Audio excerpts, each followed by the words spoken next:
中国驻美大使秦刚新的发言指出，中美关系不能错失历史机遇，更不能犯历史性错误。那么，什么是机遇？什么是错误？各位网友，大家好，我是罗小飞。中国驻美新任大使秦刚应邀出席了美中关系全国委员会董事会为其履新举办的视频欢迎活动，并且发表了一个演讲。从演讲的文字稿看，可以说是这1年多以来中国外交官拿出的最优秀的演讲稿。如果把这篇文章看成是舆论战中的子弹，那么秦刚大使可以称得上是一个顶级的狙击手，表现出来的是既有战斗力又有战斗艺术，严谨到对方连反击的机会都没有。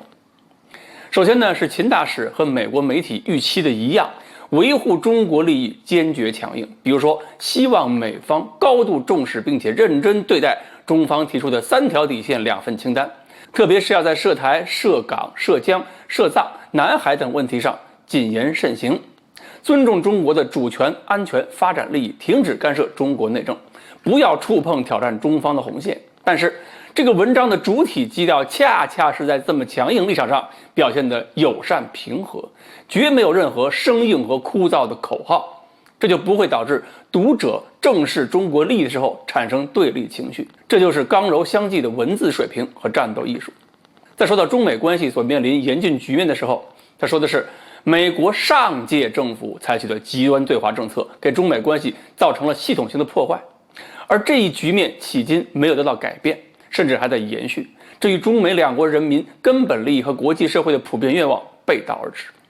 这番话一方面是精确打击美国方面的错误根源，上届政府给拜登政府留面子了，知道现在很多问题是惯性造成，你拜登政府不得不面对国内压力，面子留足。另一方面也同时在敦促拜登政府，你不要延续特朗普的历史错误了。这就是精确打击，而不是无差别的火力覆盖，把美国各方面势力都得罪一遍。而这种精确打击又可以避免类似特朗普那样的人再一次利用民间的情绪对抗，把更多的人拉上他们的战车。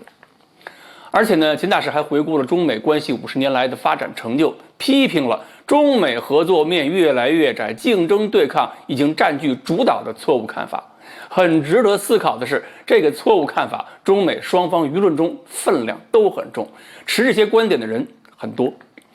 秦大使提出的事实是，中美合作的需要不是减少了，而是增加了。中美之间不应该相互敌对，应该携手合作。这是什么意思呢？就是我们一直宣称反对中美之间搞冷战思维、零和游戏，那么我们自己如果不高调谈合作，那么我们还怎么用零和思维这种说法来指责对手呢？中美之间的问题，道德制高点我们该站还是要站的。正视现实，认清大势，回归理性，中美之间绝不应该走向误解、误判和冲突对抗。这也是秦大使文中的一句话，不仅仅是对美国有效，我想这句话对国内而言，对很多媒体来讲也同样值得思考。在中美舆论争吵不休的时候，我们自己也要注意，对不同的人、不同的声音、不同时期、不同政策，我们应该加以区分，并且采取相应的不同对策。因为中美其实都需要缓和关系，也会在对抗的声音中释放一些尝试缓和的信号，而历史机遇可能就藏在这些信号和声音之间，千万要注意，避免因为自己不冷静而听不到。好，关于秦刚大使的斗争艺术，我们今天就聊到这里，欢迎大家继续关注我们的栏目，我们下期再说。